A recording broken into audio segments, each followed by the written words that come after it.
Hello mga idol, for this video, kung nakita niyo may dala ako na pang target ng isda mga idol kasi nakaplano kami ngayon na magano kami. Yan kala mo ako yung magda-dive, ako yung mamamana ng isda pero hindi ako niyan.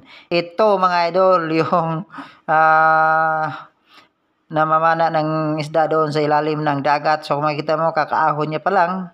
So may bit-bit siya yan, yung bit-bit niya, yung pinapractice-practice ko kanina, kala mo naman ako yung dive, hindi ako yung dive mga idol, hindi tayo marunong dyan. So ito lang yung kasama ko, yung expert na gumagawa niyan mga idol. So ilang oras lang mga idol, kalahating oras lang mga idol. So nakabalik na siya, sabi niya kukuha lang kami ng panghapunan. Yung kukuha kami ng panghapunan, tula at saka kilaw yung plano namin dito gawin mga idol. So ito na mga idol, papakita ko sa inyo yung mga nakuha namin doon sa ating karagatan mga idol. Ayan, yung binuhat ko mga idol, pinakita ko sa camera. Yan yung kuha natin mga idol. May klase-klase mga idol, may alimasag, may mga danggit, basta iba-iba mga idol. Ito na natin patagalin mga idol. Ito na. Piliin muna natin idol ang ating gawin natin kinilang ngayon mga idol at saka tinola iba natin separate. So kailangan natin linisan mga idol yung gagawin natin kinilang mga idol, ginakuha natin yung mga tinik mga idol para hindi natin matinik, save tayo sa ating kakainin mga idol. So ito na mga idol, hindi natin patagalin.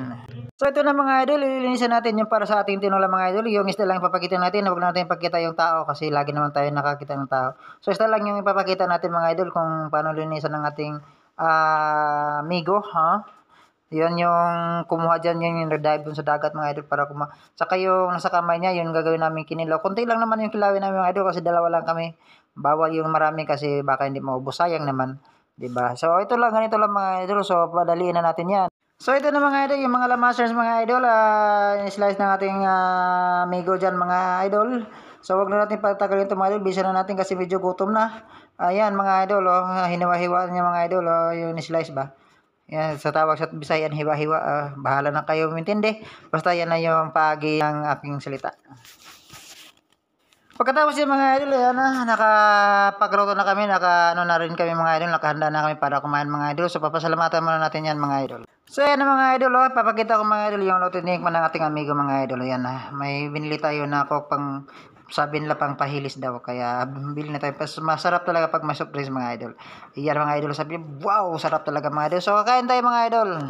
So ito na mga idol, kumain na kami mga idol. Yan dalawa lang kami dyan kasi yung asawa ng ating amigo doon lang daw sa loob. Nahihiya sa pag nakita sa camera, kaya kami lang dalawa kasi mga cowboys naman kami dito mga idol.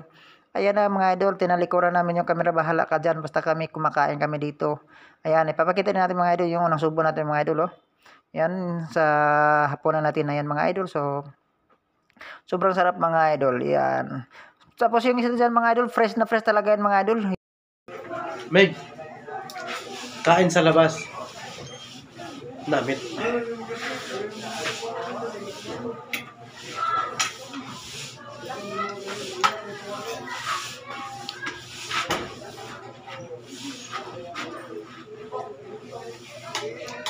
So ayan na mga idol, salamat sa inyong support mga idol. Tapusin lang namin pagkain ng mga idol. Hindi natin tapusin yung pag-video natin mga idol kasi baka hindi tayo mabusog sa kakatingin ng ating video, kaya hindi tayo makapokus. Kaya papatayin natin mga idol. Thank you sa inyong support. Like and share, support mga idol sa aking YouTube channel. Saksak Sinagol Adventure TV. Thank you mga idol, bye bye.